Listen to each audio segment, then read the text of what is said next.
Hello everybody. We're doing lightning talks. I'm facilitating the room. I'm also doing the first lightning talks. There's a certain level of chaos going on, but never mind. So I am doing a talk on the core software project facilitators roadmap. I am not the core software project facilitator. That is a lovely chap called Min.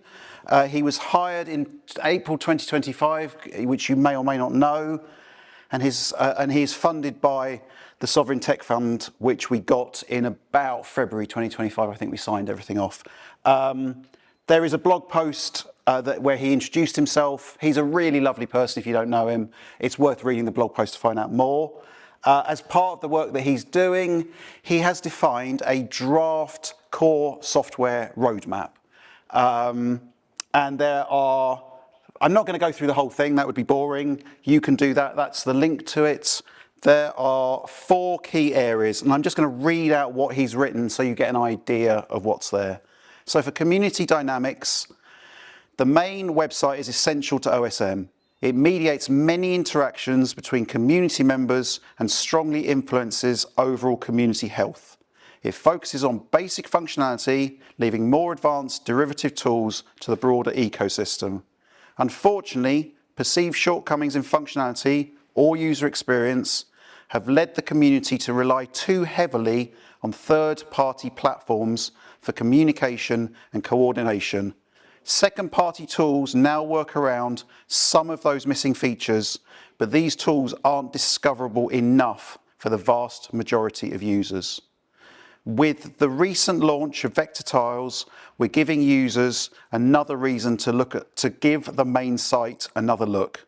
Let's bring the center of attention back here and help mappers contribute more proactively. If you look at the site, he's broken that down a little bit more. I encourage you to look at the site.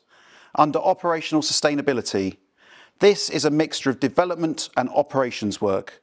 There are several areas that could become urgent and costly for the operations team if we don't pay down technical debt. That's operational sustainability. Developer experience. This theme is purposely light on actual technical details. There is a consensus that the long-standing dream of the data model evolution and API v0.7 is still out of reach given current funding levels and timeframe. The biggest impact we can have is to explain the project to developers on our terms instead of allowing competing platforms to define us. And then finally, for legal compliance, the legal landscape for open data projects has gotten more complex in recent years. Changes in this area have real trade-offs and will not be popular with parts of the community. Nevertheless, as OSM grows in popularity and influence, we need to manage our legal risk. Any move of the OSMF to a different country may significantly affect the requirements in this space. So that's the roadmap he's defined. There is also a wonderful core software developer, I'm mangling that job title, Pablo, who might be here, who's at the back. He's amazing too. And he will be working to deliver a lot of these things. Some work will be given outside to tender. That's the kind of roadmap. So I would encourage you, I'm here just to tell you that it exists and encourage you to be, what's the right word? To look at it and feedback. And in terms of feedback, the best ways to feedback, you can email Min at osmfoundation.org. He's just in the last day or two posted put a post on the community forum. You can also message him on Slack or Discord. You can also talk to me, and I will do my best to write down whatever you say and pass it on to him. But really just talk to him, because then you can have that conversation with him. And it's a draft, and it's there to be improved. And that is my lightning talk. Thank you very much. Thank you, everyone. My name is Mike Neverov, and this is my lightning talk on Woodlands and whether or not they are what you think they are. What do you think the Woodland is? I'd argue this is. This famous Sussex Tree Tunnel definitely is. This bit up in the Highlands, also a woodland. Apparently this is woodland too, at least as far as National Forest Inventory in the UK is concerned. Anyone living in Scotland has a mental picture, and actually North England too, of those long scars along the hillside when you drive around if you step outside any city. This is also woodland, even if few would risk walking out there for a stroll, maybe by yourself or with a dog. National Forest Inventory is the body that is responsible for all of the wooded areas in Great Britain and has its origins around the First World War, when Ireland was depleted of wood and something had to be done about it. Maybe in part due to that, the outlook the Commission has on definitions is specific. Established canopy cover, great. Albeit there is no distinction between native wood and essentially planted standing timber that is due to be cut in a few years. Open spaces, fair enough. OSM just concluded the conversation about forest boundaries, so I'll give them that. Areas of clearfell and windfall, so like barren land, okay, you gave yourself a 10-year cop-out there, I'll take it. Covered by young trees, okay. Although, surely NFI would follow its definition of including barren areas and woodland. I digged around when doing this project, and from all the areas geospatially, as in like area, not the label, out of 139,000 hectare, 139,000 rounded remained felled after 11 years. Because this is a lightning talk, I won't go too much into definitions, but we're here because of maps. Maps are tools, is something that I wanted to kind of remind people, is tools for people to understand the world. Said understanding forms our perceptions, our thoughts, our convictions, and our principles. So a map was made. And hey, don't worry, most of the area felled that you see in this wonderful timeline of 10 years was standing timber in form of plantations, so maybe it's even a good thing. This is before and after for the area of Scotland and Northern Ireland that contains most of plantations in the country. Bit of a difference. This patch of highlands around the Great Glen Fold shows a dramatic change, but also I'm showing off the 3 different modes that this map has. Land use forest. OSM has 2 tags that are most important, land use forest and nature wood.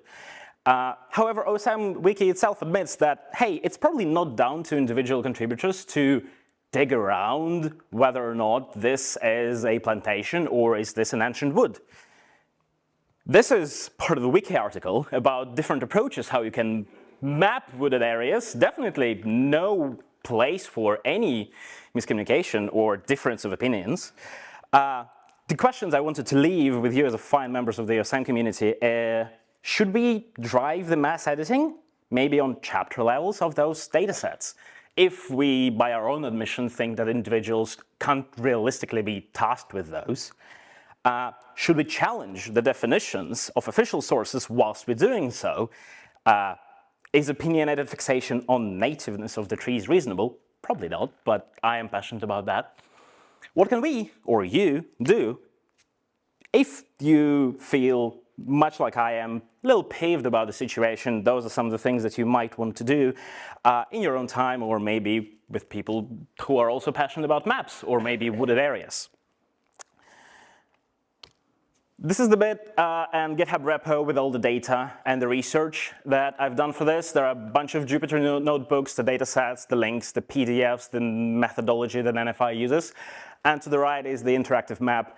I do hope my tile server will not crash.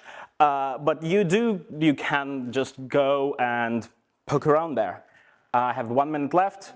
30 seconds left. 1 question. No next lightning talk. Thank you.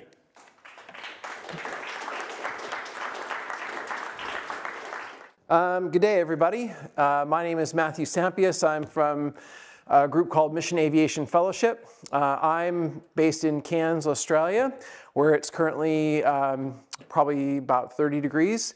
And I'm here because we also have a head office here in the UK in London. And so I'm here for the next 2 weeks, and I decided to come up and have a visit with this awesome community. So I wanted to talk just a little bit about an isolation index that we're building for air access to remote isolated places.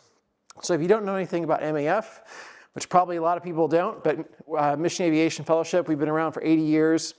We have a fleet of over 120 aircraft. We serve relief missions in 14 countries, and we connect 2,500 communities which are currently considered isolated. When we talk about isolation, we talk mostly about physical isolation, about the fact that these communities have no direct access to road, healthcare centers, places of worship, community centers, economic connection.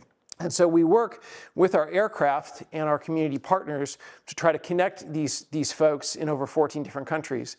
We're also a service provider for really large NGO organizations, some of which are here today, which I won't state specifically. But our mission essentially is to help communicate, or is to help connect isolated people and help them to access services. So the project we're currently working on is an isolation index for Bougainville Island, which is a small island off the coast of Papua New Guinea. There's a history of civil war that's happened in that area. And in standing up the data team at MAF, which was my job starting this year, we started to try to build an isolation index to try to take a new approach to the way that our operations are happening. So traditionally, we've just been flying aircraft to remote areas and doing partnerships with governments and things like that. But with Bougainville, we're taking a whole new approach where we're trying to connect to the individual communities within the island and try to figure out exactly what they need when it comes to isolation. So how many communities don't have access to healthcare? How many communities don't have access to air transport or medical care? And so trying to build a map or trying to build some sort of a quantifiable index that we can use in order to try to show and quantify what our impact is, so we can make strategic decisions about where we want to provide our service and where we're going to get the most bang for our buck when we talk about impact to a community and trying to reach people. So we've done a first proof of concept using Power BI, and this is an example of what we've got. We've clustered different communities around different potential airstrips that we could open with different investment from development partners. And so what we try to do is we're trying to map that along with roads and trying to map that along with different community facilities that I mentioned before. And so what we're trying to do is essentially say, okay, if these communities have access to these things, which pieces do they have access to, which don't they have access to, and then how can we measure that? And so what we've ended up doing is we've taken OpenStreetMap as a base layer, and then we've also tried to quantify that with people on the ground. So we have a team that's in Bougainville, and they're going around and they're giving us information and intelligence on, there's not a road there. That road only exists for 6 months of the year, or that bridge gets washed out whenever there's a flood. And so we're trying to take all this, put it together, quantify it in here. So my ask to you, with my last minute left, I've just stood up this project this year.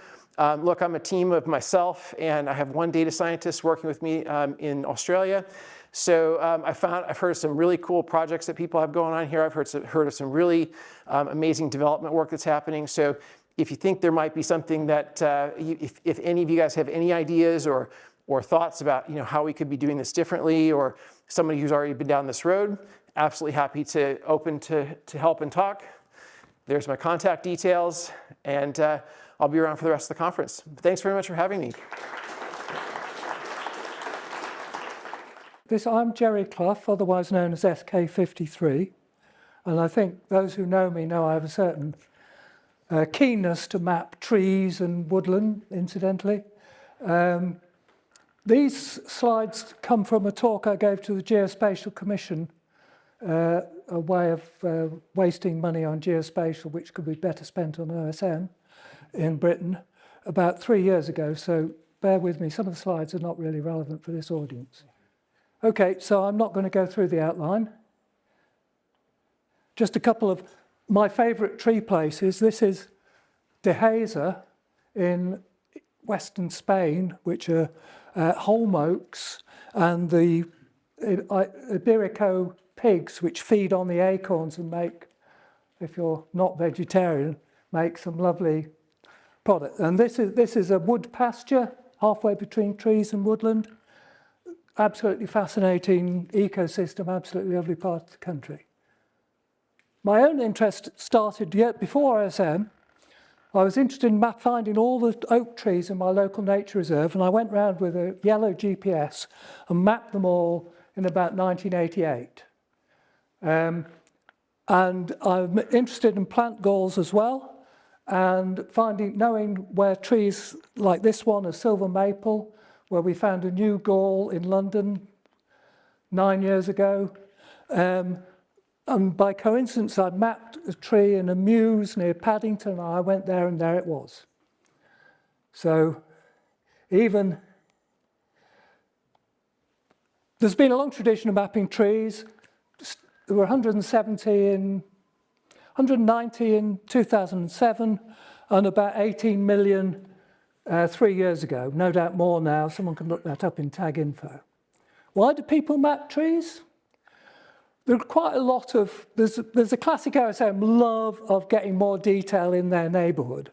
And these are people who are just mapping trees, but they're not interested very much in what kind of tree or anything like that.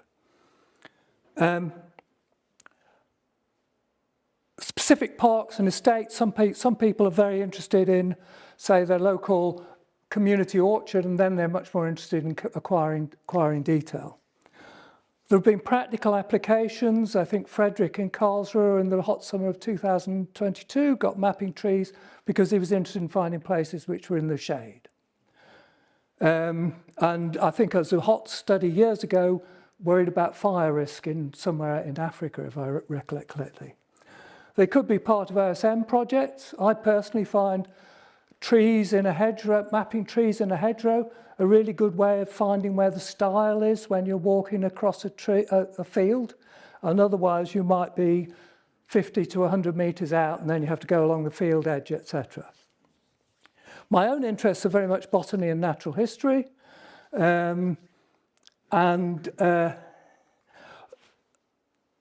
Some people are doing this for personal projects, but acquiring this information can help botanists and entomologists who want to find specific trees with specific plant pathogens, specific insects associated, and so on. And there have been a few attempts to use something as a tree cadastre or tree register, notably in a community orchard in West London, but also I think Ham Woods looked at this in the past.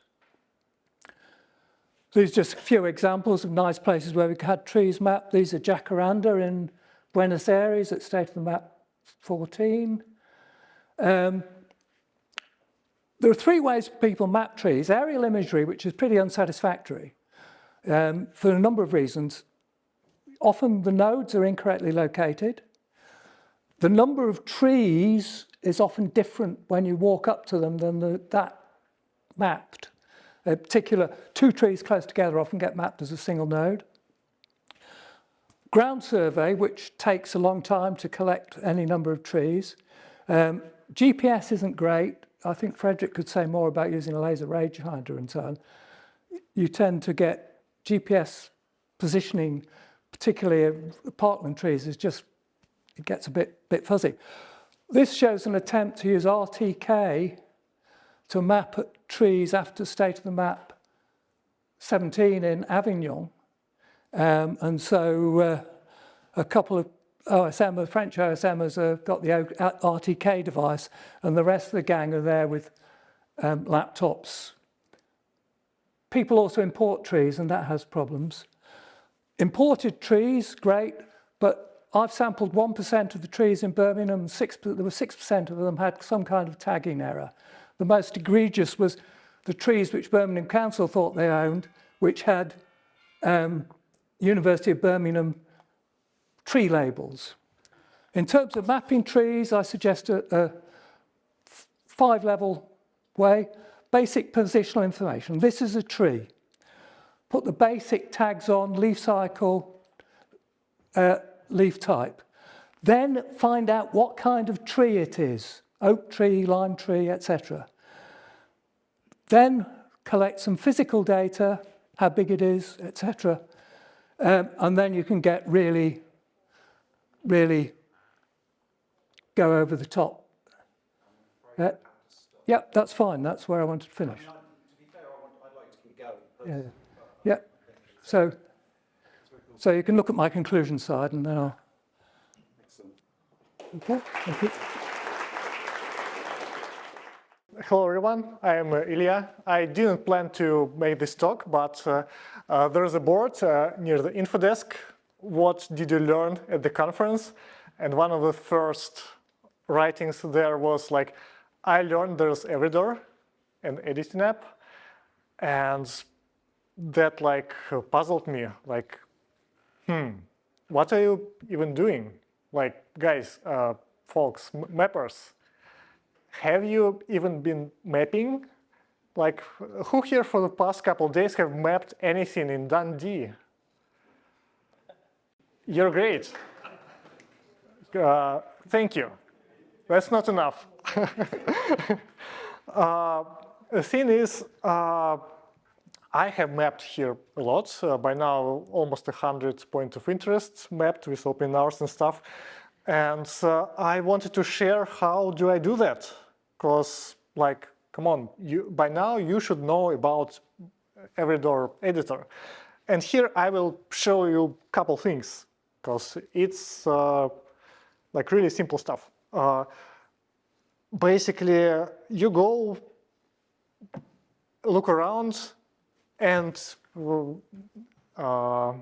you see points of interest, barber shop, music shop, clothes store, a bar, gaming PC phones, whatever that is. And the thing is, this Everydor was made not for data collection, like ID, like JOSM. There you just easier to add new stuff because you cannot really see things. Everydor was made for updating those shops, for confirming. Like here, you can see opening hours. So right here on the map page, you can see that it doesn't have a phone. You can see it doesn't have accessibility information. So you can walk to it and see and add the information. For example, this B schoolwear, we have been there just this morning. And it has no information because I forgot to enter all of it. So I can just tab the check mark. These check marks, those check marks are a very powerful thing. Nobody knows what they mean. But those mean that it is still there. And the data is roughly correct. So you can map without mapping. You can just see, oh, Coffee & Co. Yeah, I saw that. I mapped. That's one more change in my statistics. Like, yeah, we've been to B schoolwear. It uses ID presets, so everything there. So we can say that cars are accepted and wheelchair accessibility is fine. I mapped. And yesterday evening, I basically walked along the street, walked and added missing information and confirmed points of interest like everywhere on the way. And you can do that too. Like today when you go to the social event, or tomorrow when you go to a walk or to airport or whatever, you can just install Everydor and edit some. And there are also other things like it got modes, and it can be like an entire 1 hour workshop and stuff like that. What I wanted to show you, like trees. Just this half an hour, there were 2 talks on mapping trees, and Everydor is made for mapping trees. Like, come on. Like, you see there are trees along the road, and they have this weird white dot in the middle. And that means, like, all those things have in text is just nature equals tree. That's not enough, obviously. Somebody didn't do a great job. So what can you add? Leaf type and leaf cycle. I have no idea what it is, and I probably cannot see. Well, it's broad-leafed, but I don't know. So you can see it's deciduous and broad-leafed, and now it doesn't have that white dot. It actually changed type to broadleaf tree. So this way you can immediately see which things are missing information, which branches don't have backrest, which trees don't have like leaf types, which crossings don't have like crossing types and stuff like that. So again, it helps you update the information on the map. So you know what to do. Just install Everydor and map a bit. Thank you.